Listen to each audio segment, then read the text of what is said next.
Back in 2010, I stumbled upon what was probably my best Chicago reporter story at the Cook County Criminal Courthouse. I met a grandmother who was getting evicted because her grandson had been arrested. All you needed was an arrest, not a conviction, for the whole family to be thrown out. Obviously, Community Green had issues, but the fact that she had nowhere else to go, they were living in apartments with severe mold. Her kids, her sons were constantly forced to move into neighborhoods where they weren't necessarily welcome. And it was just, really devastated that family. And so I fought for probably 9 months to get data out of the Chicago Housing Authority, and it was a real struggle. But I wanted to figure out how many people were actually thrown out on a charge that was never convicted.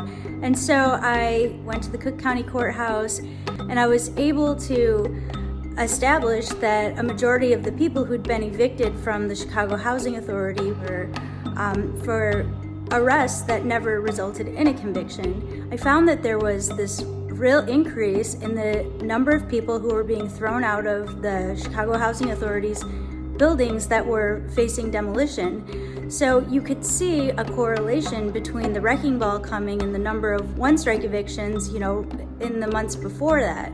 And I noticed that in Cabrini Green, for example, which was coveted real estate, there were a lot of cannabis arrests, teenagers, arrested for having pot or smoking pot outside, and the whole family was put out. The Chicago Housing Authority is using the police to empty out these buildings and not have to replace housing for people. And I took my findings to the Chicago Housing Authority, and we sat down, what I have, and they said, no, we have no idea. They knew exactly what they were doing, but I could never prove it. I didn't have a document that showed that this was an orchestrated plan. The mom who was evicted, she was having trouble with her son. She was trying to get him in line, and there were a couple of police officers who she trusted.